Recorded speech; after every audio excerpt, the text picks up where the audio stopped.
మంగమ్మ చైర్లో నువ్వున్నావేంటి? మంగేది? అమ్మ మీదత్తయ్యా. దుర్మార్గురాలా, ఎంత దుర్మార్గానికి వడిగట్టేవే? ఆస్తి మొత్తం రాయించుకోవాలని చూస్తున్నావా? ఇది కనిపెట్టే అత్తయ్య గారు ఇక్కడ లేకుండా వెళ్ళిపోయారు. అదెలా కుదురుతుంది? ప్రమాదం ముంచుకొచ్చినప్పుడు శక్తినంతా కూడగొట్టుకుని ఎలాగైనా తమను తాము రక్షించుకుంటారు. Shut up. మీరే ఏదో చేసి అమ్మమ్మని మాయ చేసుంటారు. ఎక్కడ ఎక్కడ అమ్మమ్మ? నాకు తెలీదు. మా దగ్గరున్న మనిషిని ఎలా ఎత్తుకెళ్లారు? వారే పారిపోయారు. అత్తయ్య, మర్యాదగా అడుగుతున్నాను, అమ్మమ్మ ఎక్కడా? నువ్వు మర్యాదగా అడిగినా అమర్యాదగా అడిగినా నేను చెప్పను, అంతే. నన్ను నువ్వు చంపినా సరే నిజం చెప్పను. నాతో మీరు చెప్పించలేరు.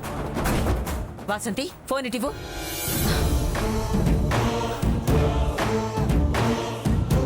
Hello, police station?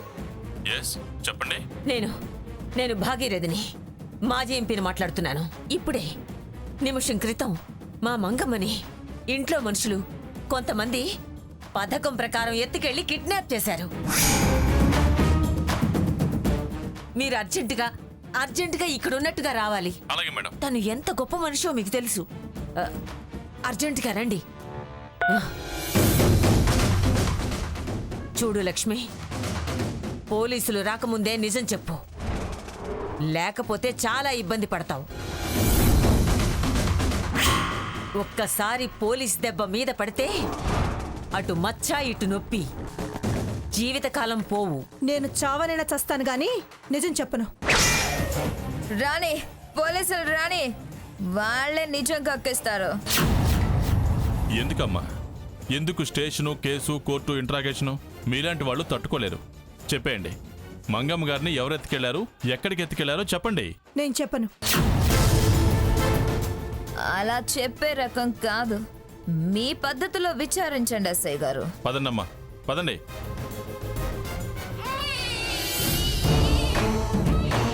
అంగారు, బాబు ఏడుస్తున్నాడమ్మా. వీడు వాళ్ళల్లా ఏడుపు కొట్టాడే. వీడు పుట్టాడు, నా కష్టాలు మొదలయ్యాయి. దరిద్రపు కొట్టేది వాళ్ళు, నష్టజాతకుడు. సన్నా,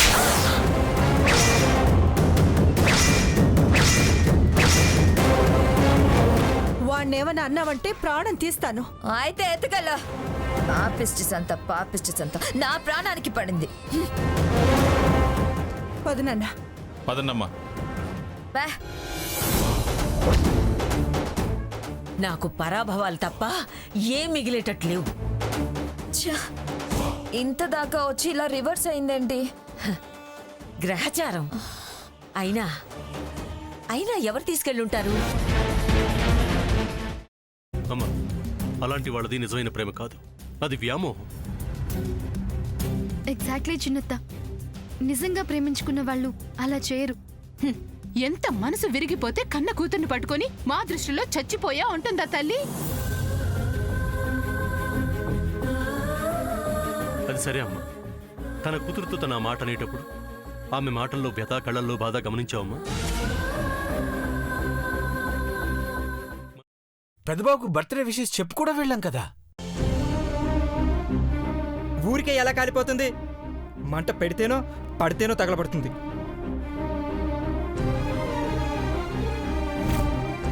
కరెక్ట్ చిన్నబాబు, నీకొచ్చినట్టే నాకు డౌట్ వచ్చింది.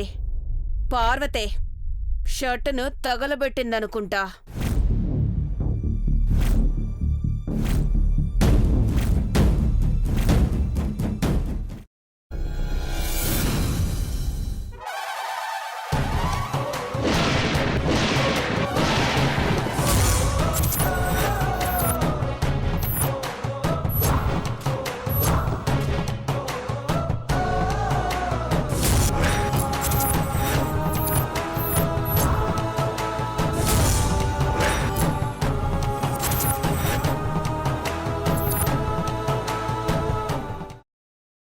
తర్వాత పొట్టు తీసేసి చాప్ చేసి పక్కన పెట్టుకోవాలి. ఒక ప్యాన్లో కొద్దిగా నూనె వేడి చేసి అందులో ఆవాలు, మినప్పప్పు, శనగపప్పు, కరివేపాకు, సన్నగా తరిగి పెట్టుకున్న ఉల్లిపాయలు వేసుకుని 1 నిమిషం పాటు వేయించుకోవాలి. ఆ తర్వాత కాల్చి కట్ చేసి పెట్టుకున్న వంకాయని కూడా అందులో వేసుకుని బాగా మిక్స్ చేసి బౌల్లోకి ట్రాన్స్ఫర్ చేసుకుని అందులో తగినంత చిక్కటి పెరుగు లేదా పల్చటి పెరుగు వేసుకుని మిక్స్ చేసి అన్నంతో కానివ్వండి, చపాతీతో కానివ్వండి సర్వ్ చేసినా చాలా బాగుంటుంది.